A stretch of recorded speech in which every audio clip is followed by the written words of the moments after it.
Bonsoir à toutes et tous, nous sommes ravis avec Batoul de vous accueillir ce soir ici. Aujourd'hui, nous, ce qu'on veut, c'est que pour nos enfants, demain, il y ait suffisamment d'impact dans nos actions pour que nos enfants vivent dans une France où le racisme sous toutes ses formes n'a pas sa place, où rien ne peut entraver leurs rêves et où le potentiel de chacun d'entre eux, peut se réaliser et s'exprimer.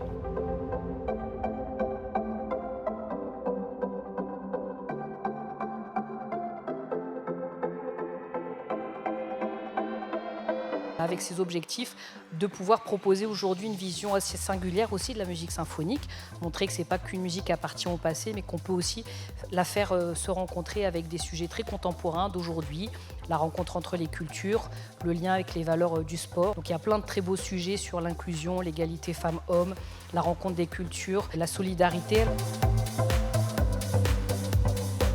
La diversité, c'est déjà un mot connoté positivement, alors que l'immigration est très souvent connotée immédiatement négativement. Au Musée national de l'histoire de l'immigration, une des missions qui nous est confiée d'ailleurs, c'est de changer le regard sur l'immigration. C'est 170 fois plus de chances de faire Télécom Paris quand papa a fait Télécom Paris.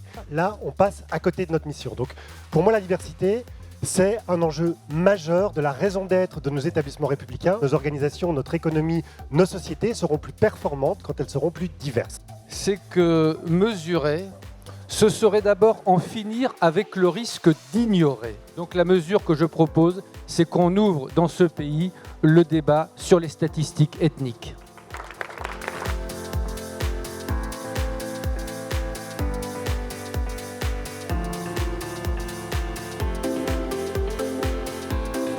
On oppose l'universalisme à ce qui fait peur en termes d'une forme de communautarisme, mais les références, les rôles modèles, c'est pas du communautarisme. C'est l'accès à l'universel par la représentation de soi-même. Et ça, je pense que c'est très important, qu'il faut l'assumer, qu'il faut le développer. Merci beaucoup. 10 secondes pour vous remercier de faire ce que le Club 21e siècle est, c'est-à-dire un lieu de partage, un lieu de réflexion, un lieu d'influence aussi. Je voulais aussi vous dire que pour le ministre de la fonction publique, c'est une évidence d'être ici parmi vous. C'est une évidence parce que vous l'avez dit, la fonction publique, c'est le premier employeur du pays. Je vais vous partager une mesure très concrète, faites connaître les talents.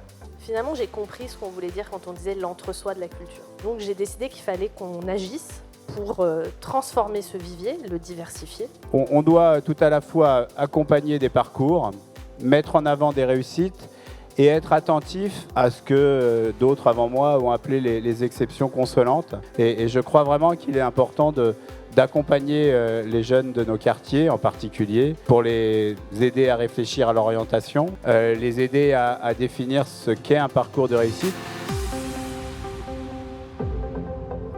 Il n'y a pas de service à la personne sans immigration. Il n'y a pas de transport. Il n'y a pas d'hôtellerie-restauration. Il faut se mobiliser contre l'arrivée de l'extrême droite dans notre pays. Il faut s'ouvrir et lancer un mouvement très puissant. Merci beaucoup. Merci aux organisatrices.